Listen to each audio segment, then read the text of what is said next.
Now, just before I ask you that question, there's a question that has been asked, in this particular industry, the pharmaceutical, who are the ones dominating? Is it more male oriented or female? Okay, now, yeah, that's a good question because, okay, in the pharmaceutical industry, they currently, when we talk, you mean in terms of employment or in terms of those In people who have fact, gone to school? both. You can give us both statistics here. Okay. Initially, men were dominating in this field initially, but as we speak, male also, female also people, female ladies. I mean, female, good number of females. They've just turned up in good numbers. They are trying to figure out. They're trying to go outside. They're trying to compete with men. And in fact, as we're speaking, good number of female. If you go to any pharmaceutical industry like now, these training institutions, we have so many females who are undertaking pharmacy.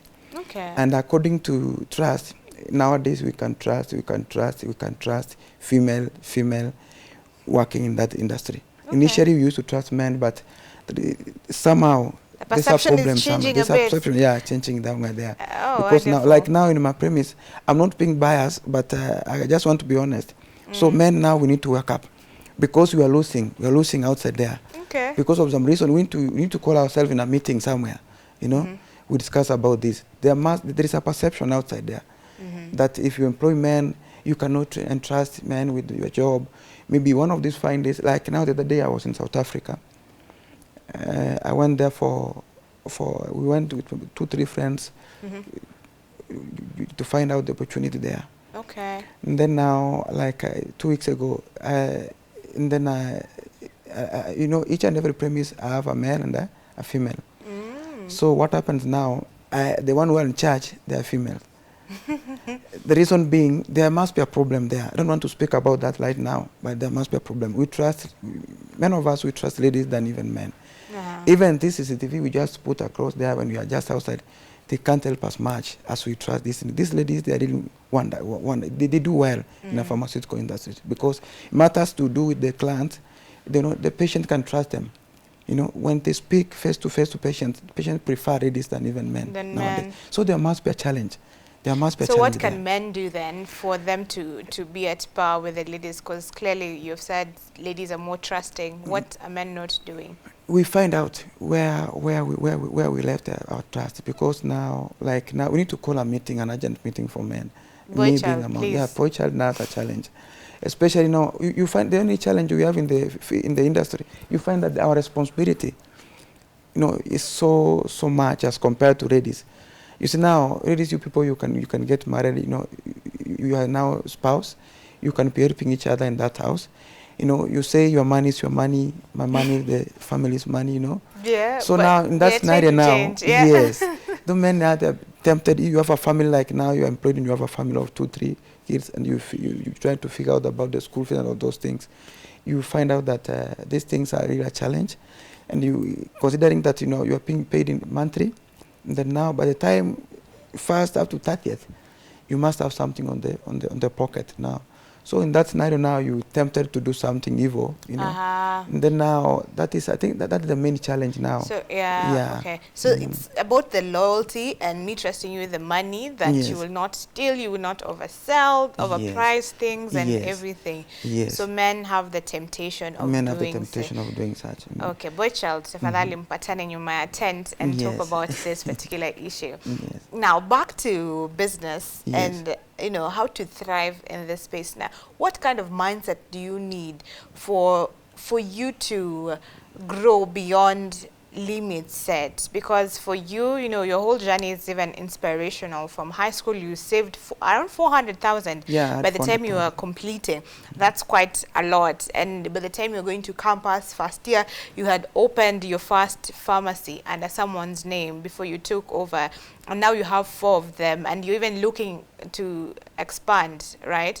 Looking into new markets in South Africa. That's quite something. So what kind of mindset do you need to do this? Okay, basically, if you're in a pharmaceutical industry, number one thing you have to lay the foundation first. laying the foundation intact, you need to have your parameters in place. You need to be a good leader. You know, you need to be a good leader. What does it mean to be a good leader? A good leader means, you know, once you have these things, once you have the parameters in place, like now, you've now established, you know, the pharmacy is in place, the parameters in place, you know, you have those people who can work, competent people, that is. You know, leadership now gets in. As a leader means you need to, the direction you are going to give these people, make sure it's the right direction.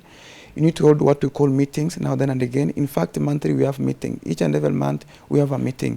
You know, you need to listen to the employees' issues, you know.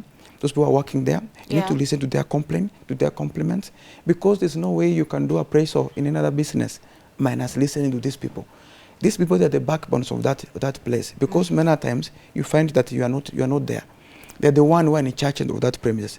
Any challenges they undergo there, they're the one who can give you the right. If they are honest enough, they're the one who can give you the right channel you are supposed to go.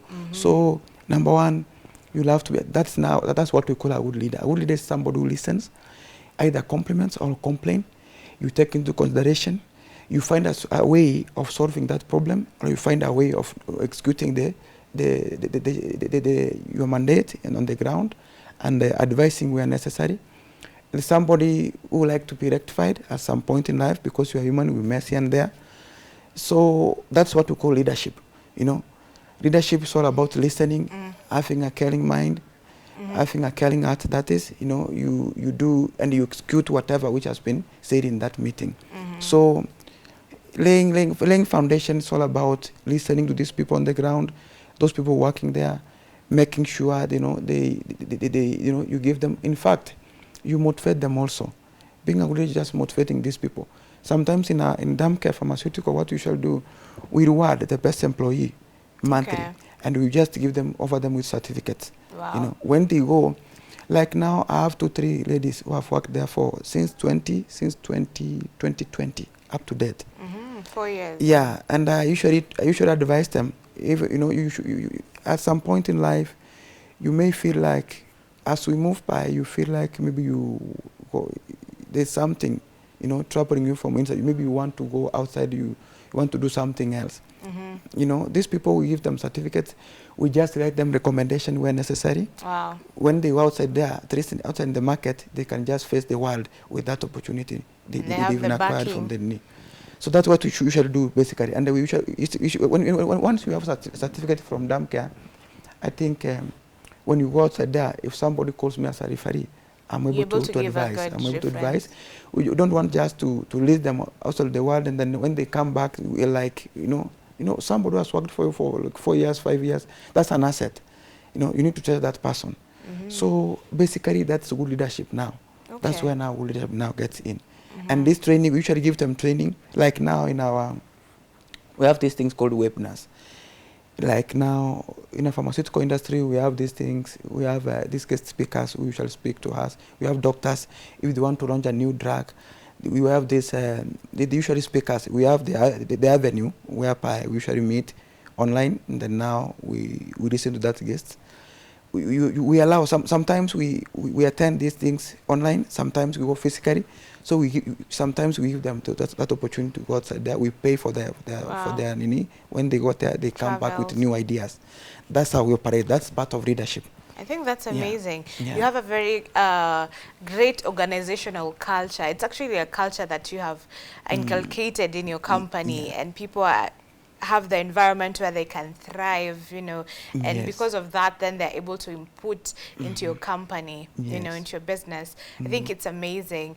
Why is it that it's a bit deviated from the topic, but nowadays there's the issue that people are saying with medics, especially, that doctors are out there, some doctors are out there to make money, you know, and they would send you to buy some medicine at a particular pharmacy or at a particular place because there's a commission that they're getting, not for your own best interest, but for themselves. So maybe you can tell us more about it and why it's happening. Yeah, okay. Reverting to that point, I can say that, yeah, at some point, such kind of things, they do happen. Let me say, to my point of perspective, I know the place where I sit, that one, according to me, that one I sit as a heel. You know, it's not something maybe I can say it's really true, but there's those people who do so. And you know, you find out that that's why in a daily, when we go to these meetings, sometimes we're being advised, we as medics, our center of interest is just you know, healthy. We make sure people are okay, and especially those people who do that, such kind of you know, there are those people who do that, as you've said, but I think you know, there are very few, and those people who do such a kind of things, they end up tarnishing our names outside there. Yeah. You know, it's a kind of things which need to be looked at, especially when it matters of you know, matters of patient-centered disease being looked at. And again, I think the pharmaceutical industry is working on that area. Any medic was found, you know, they usually go even to a level of hospital levels. They go to inquire, they have their investigative agents on the ground. Okay. So such kind of things, I think they happen without their knowledge. But you know, they are allowed to go to transfers to each and every hospitals, provided even if it's a national hospital like NH, they usually go there. So if they found, if they send medic, maybe they send somebody, even if it's a pharmacist, even if it's a medical personnel, an MO, doing such a kind of act, I think that is so unethical. That's what we call, we have our own constitution which governs as a medic. When those people that start, I think it's unethical of their conduct. Right. And that's that thing we must condemn it with the highest order. All right. Yeah, we don't anticipate for that. Okay. Yeah, our center of interest is just, if we don't have something, for instance, today a patient walks into my premise, for example, I don't have paracetamol. The best I could have done is just to refer that patient to a nearby facility. Yeah. That's how that we now have available that patient, at least now, to acquire whatever she wanted or whatever he wanted. You know, that's our agenda. That's what we are entitled to do as medics. In Okay. this field. And for different pharmacies, some Yes. people prefer the established pharmacies or the big pharmacies for particular reason that their medicines are original. And by original, it's not the difference between a generic and an original medicine. But you could be sold a medication that they say it's original, but it's not the original Yes. version of it. Tell us a little bit about that as well. Okay, actually, when you talk of there's this perception when you give, when a patient comes over the counter, there is this agreement. There is this agreement you make with the patient. At some point, when a patient comes with a prescription, these doctors sometimes, it's what we call medical term, and it's what we call brand names and pharmacological names. For example, now, if, let's say a doctor has written something to do with, let me give an example of one drug called paracetamol. Paracetamol nowadays, initially we used to have this, the loose paracetamols. But now as the technology has advanced, we have now the original paracetamol, like now Cipradone and so-called.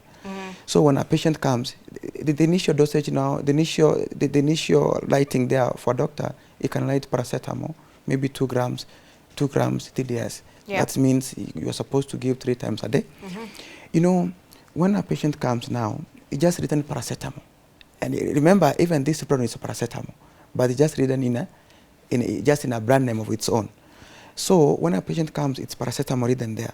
So there's those people who come like now, I just want the origin of this, So when they come, it's up to the new of the pharmacist to advise, okay, we want the origin of paracetamol, and then you agree with the patient. But those people come, bearing in mind, I just want to give me, you to give me something which is written here. Yeah, the exact thing. The exact name which is written here now. So now that's why now you go to a way to give something, paracetamol is just paracetamol. Those are now pharmacological name, But now Cipradone, those are brand names, So now, brand names now, they come with the company name. Pharmacological name is really paracetamol, that's the molecular name. So what happens now with these people, what we usually do, when they come, they talk of, I just want the original. We tell them, but your doctor has written with the generic name. Generic doesn't mean that this is an effect. When you talk of efficacy in a layman way is the mode of action that dawa is going to perform that function. All right. So this Cipradone and the loose paracetamol, they tend to achieve the same purpose at the end of the day.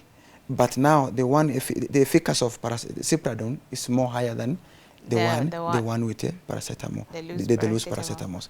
Okay. So those people come for originals and whatever, they'll have to understand that paracetamol, the loose one, and the Cipradone, the one effervescent, at the end of the day, they achieve the same thing, the same thing they are mandated to. But on the ground now, they are paracetamols. So when you talk of generic and originals, okay, let me expound it in a simpler way, that when you talk of generics and originals, it simply means the originals, the efficacy of the originals is more higher than the generics. Ones. That is what we mean by the generics and the originals. All right. So now they don't wasijaribu kustrain sana kustra with that one. Right. But people, they call it a fake when they come off the counter. Okay. When you think they call it fake, not fake. Yeah. That's fair enough. Yes. Clear, quite clear. And as we wind up, just as a final question and a call to action for the people who are watching us, what tips would you give for someone who wants an advancement in career growth? What things can they implement, even in their entrepreneurial journey, just growth in whatever they're doing? You can speak on that. Okay, anything needs discipline. You'll have to be disciplined on the ground. If you want to achieve anything in terms of entrepreneur, and anything you want to do in career, you'll have to be disciplined to yourself. You'll have to remain focused, towards your point. Actually, you must be future-oriented. Future-oriented in that you'll have to find out. You have to find out the consequences. The advantage and disadvantage of the business you are going to open. You need to figure out. You need to go deep, and you need to go research more on do more research on anything you want to open, anything you want to do outside there, and then you come up with a good plan. Yeah. Okay. Yeah. So do your due diligence and then come up with your plan and take action on it. Yes, take action on it, yeah. Great. Where can people find you if they want to get you on your socials? Okay, social media, my Instagram, in my FP, James Mariita. You can just find it at James Mariita. In my Twitter handle at James Mariita. And then we have this other social media called Twitter. Oh, Twitter you've mentioned. Yeah, Instagram, TikTok. Yeah, LinkedIn. the same. 254 James Mariita 1. You can find me in a TikTok. Okay. Yes. Wonderful. Thank you very much, James, for coming and sharing the amazing insights with us. Okay, thank you. We have been talking about navigating career growth in the pharmaceutical industry. I hope you've taken a few things from it. And we've been speaking to the CEO of Damcare Pharmaceuticals Limited. That is James Mariita. Thank you for staying with us. We're going to take a short break, and then Brian Sakwa will be coming up with the next interview.